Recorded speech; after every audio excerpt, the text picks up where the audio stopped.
10 ideas to go beyond the form, beyond the class, beyond the shackles of history, beyond the bubbles of complacency. 10 ideas to defrag mind and body.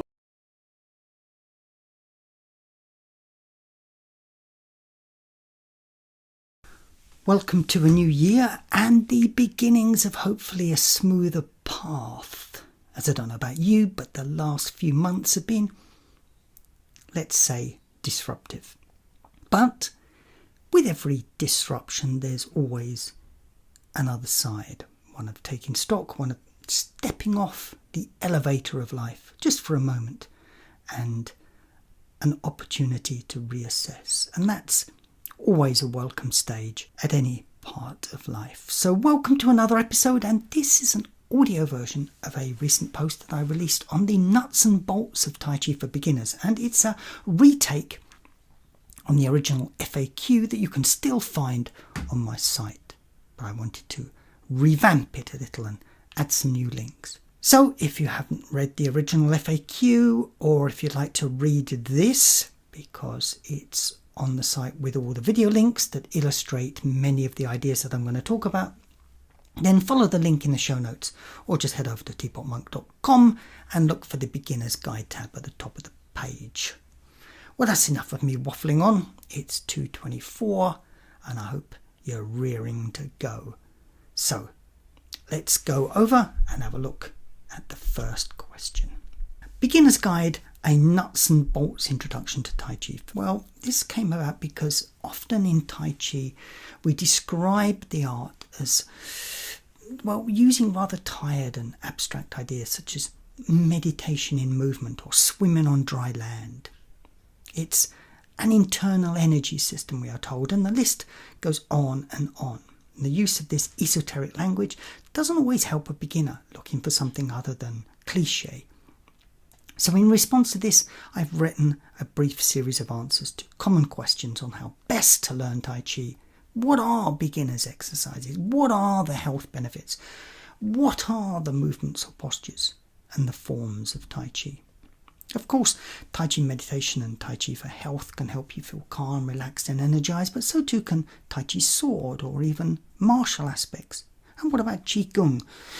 Wouldn't that be a better choice for you than Tai Chi?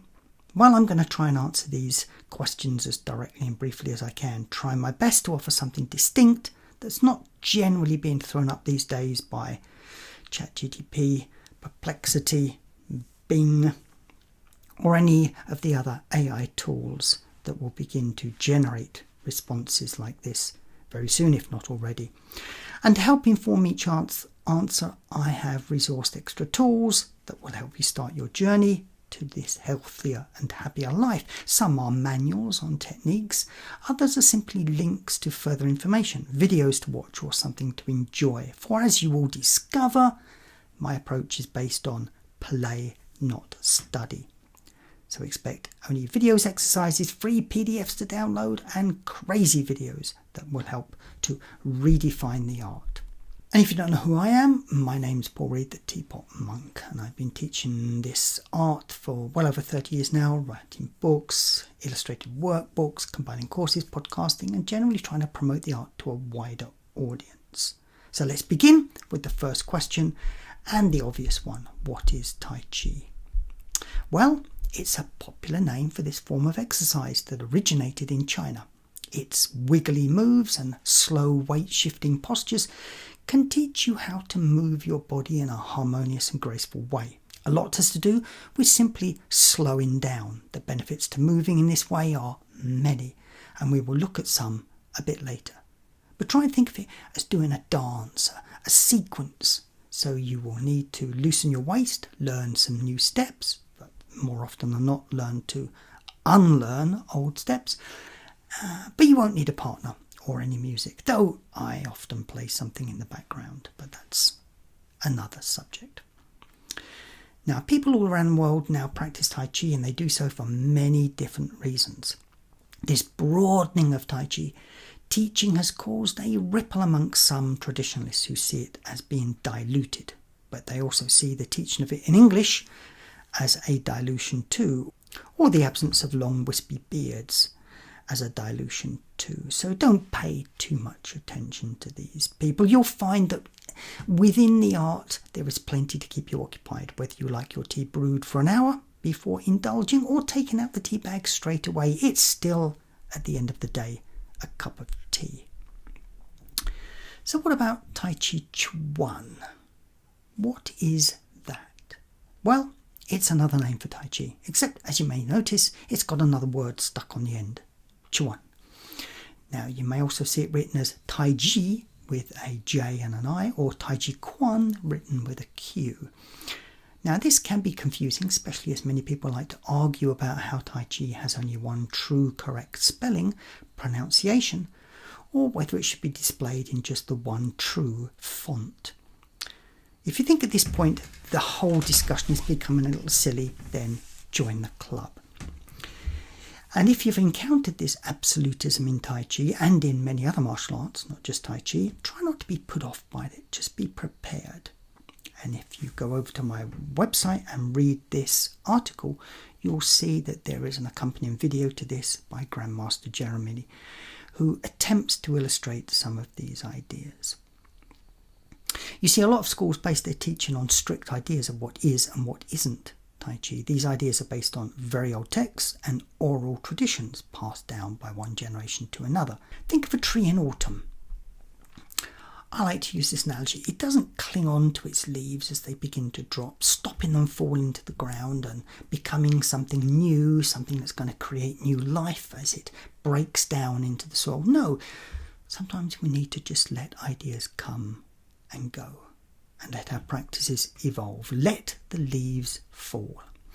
My advice is to browse, try out everything you can, talk to as many people as you can, and decide for yourself what Tai Chi is. Don't listen to people like me, and, well, don't be put off by the emphatic use of one word or over another. It's all just spelling.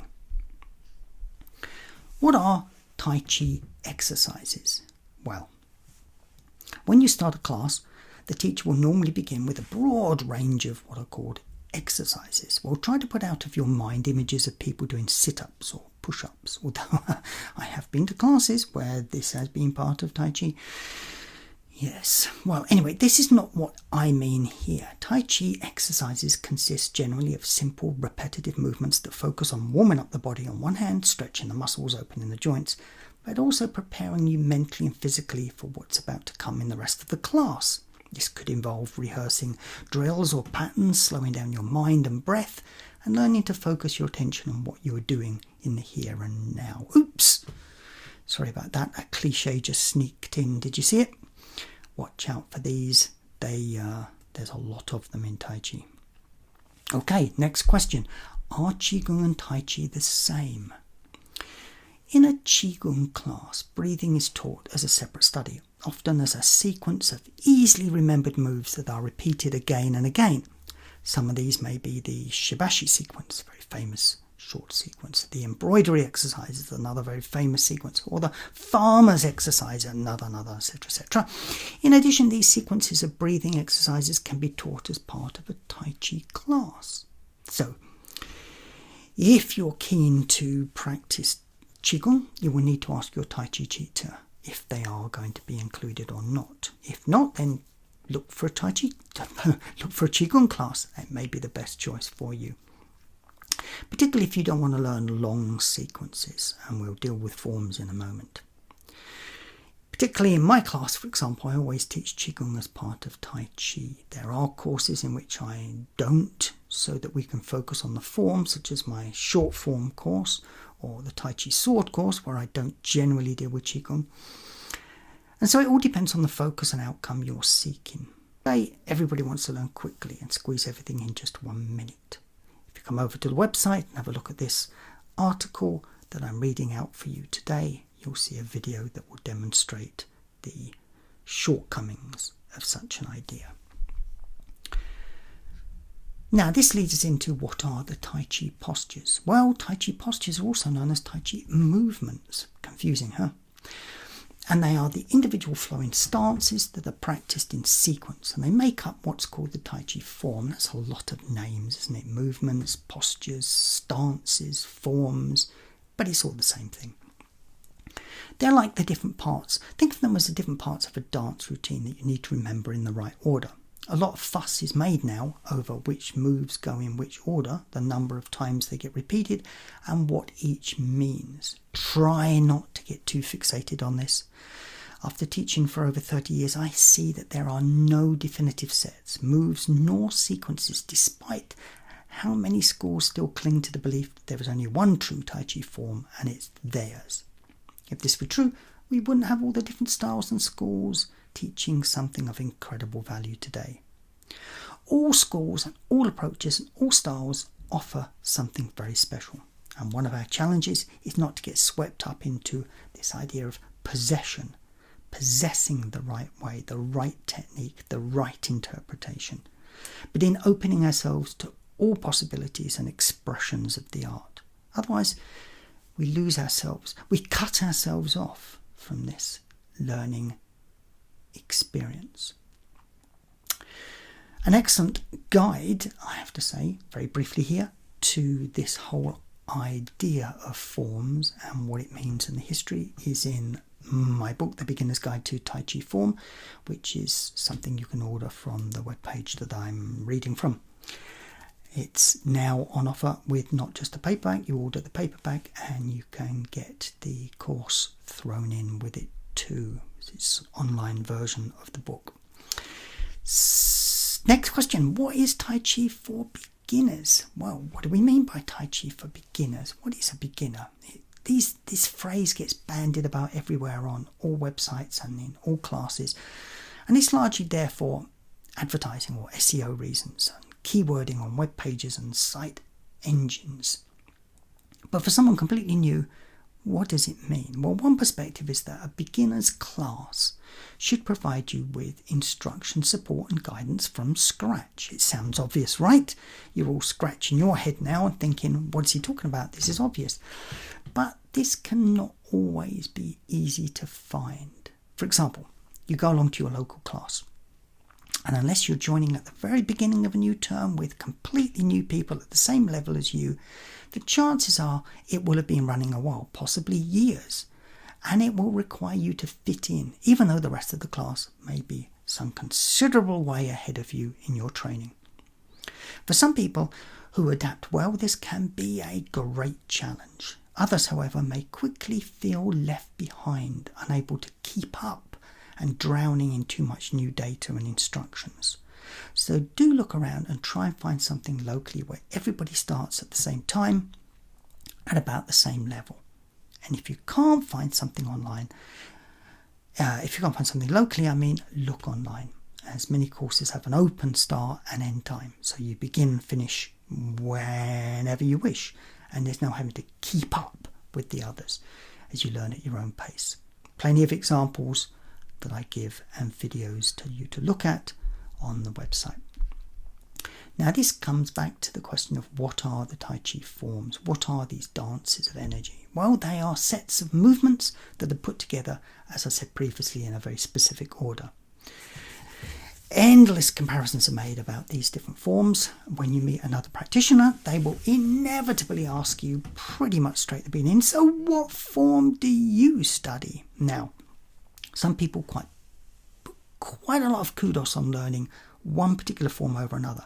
So they may be trying to catch you out, and no matter what you say, they'll respond with, oh yes, I started that form too at the beginning, then dropped it when I came to understand how useless it was and how much better my form is.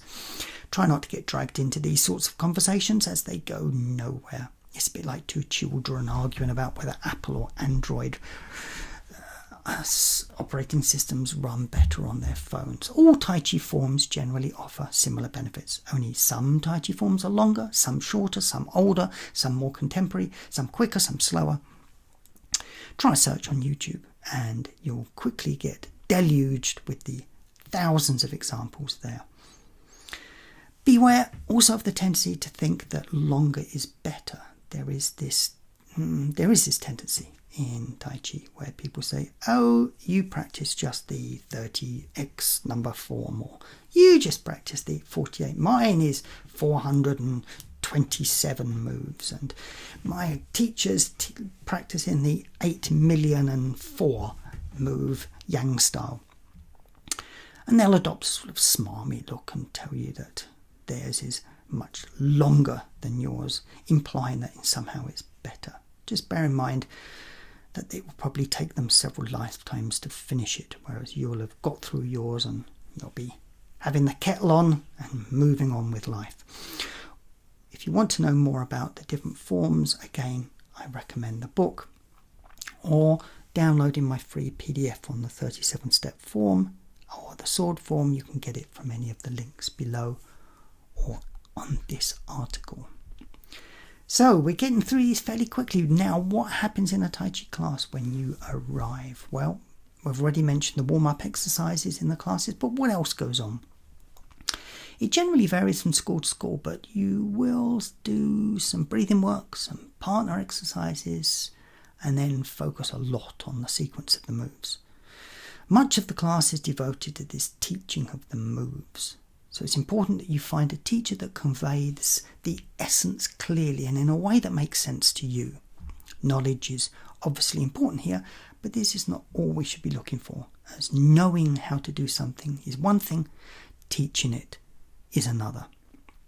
So before joining the class, try and preview a session and ask yourself, irrespective of what someone says about their ability, the number of certificates on their wall or the number of initials after their name, does it make sense, or does it sound like nonsense? Can I act on and benefit from what this person is trying to say, or is it all cliche, rather silly?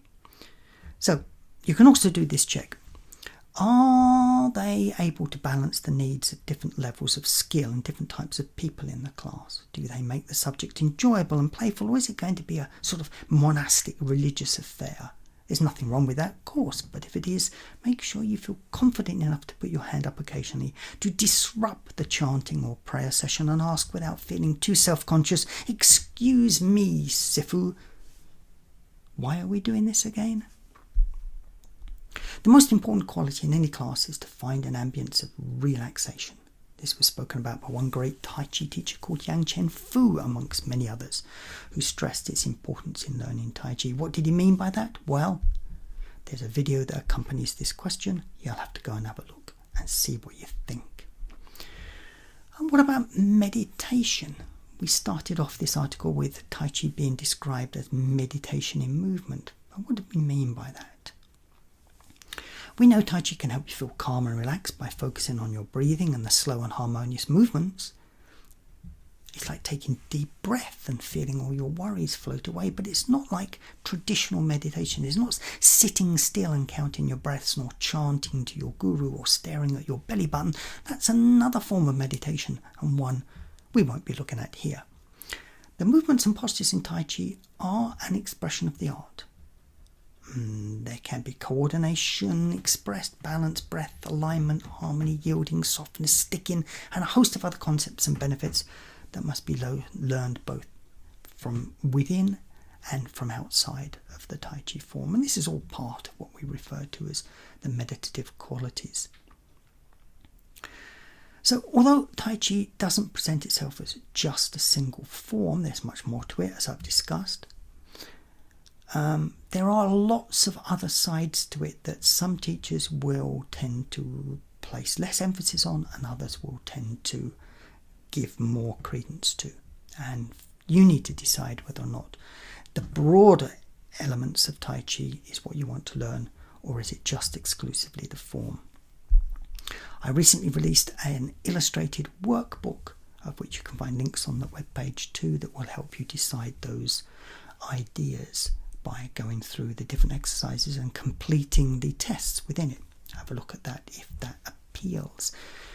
And that links into the accompanying course that goes with that book called Tai Chi for Health. It's a phrase that's bandied around a lot. What does it mean, Tai Chi for Health? Surely Tai Chi makes you healthy, does it not? Otherwise, why would anyone be doing it? Well, just like eating healthy foods and getting exercise can help your body stay healthy, Tai Chi can be a great way to take care of your mind and body too. Now you may ask me clearly, isn't all Tai Chi like this? And my answer would be yes, but some styles like to promote themselves as martial more than health-based. In fact, they'll often say that if you don't learn the martial aspects, you're not really learning Tai Chi. And that brings us back in a circle again, in this yin-yang, twisting, spiralling circle again, back to definitions and what we mean. But anyway, at this point, we don't want to reduce the discussion again to these absolutes. If this happens to you, just nod and look at your watch and say something with surprise. My, will you look at that? Well, I would love to stay and chat about this, but I really have got to get back and feed the badger. Anything will do. Just try not to get caught up in these sorts of discussions. Let me add first and foremost here, there is nothing wrong with learning the martial aspects. It's something that I was part of my training, and they are extremely insightful and useful. But if you are 90 years of age and have just signed up for a year's tuition thinking you were going to learn something about how to stay upright without depending on your walking stick, you may be a bit disappointed to learn that in your first lesson you're going to be required to wear sparring gloves and a gum shield. So, as I said before, always preview a class before signing on the dotted line. Right, almost finished. What makes a good Tai Chi practitioner, you could be asking yourself at this stage? Well, how do you know if anyone's good in Tai Chi? For there are no exams, there's no certificates. And saying that you learn from X or Y doesn't mean anything outside a very small niche group that, like you, tend to think it means more than it probably does. And what does good mean anyway in this context? Perhaps what is good for someone is not good for something else. Here's a few pointers that might help when you see someone doing Tai Chi. Look for good posture. Does their physical structure look well aligned to you? Do they embody deep breathing that's in harmony with their flowing, smooth movements?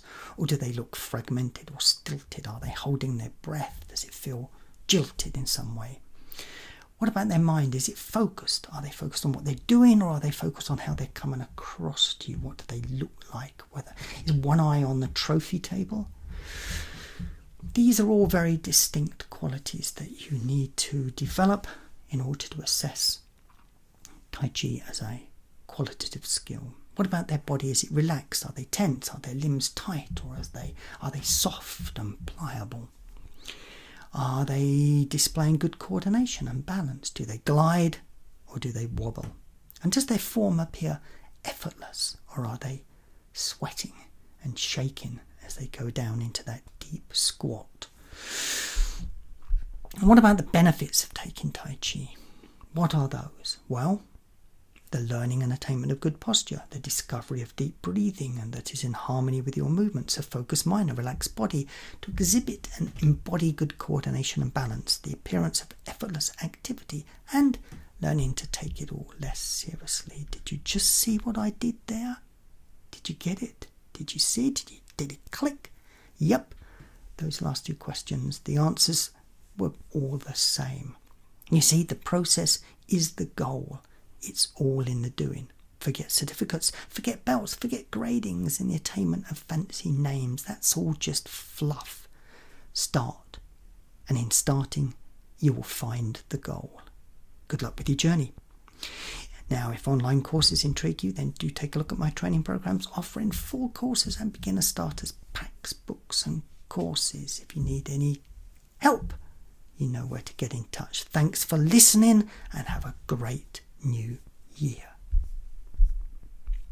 Next month, another theme, another approach, and who knows, another person altogether. Make sure you've subscribed to the podcast. Thanks for listening. Thanks for your time and attention.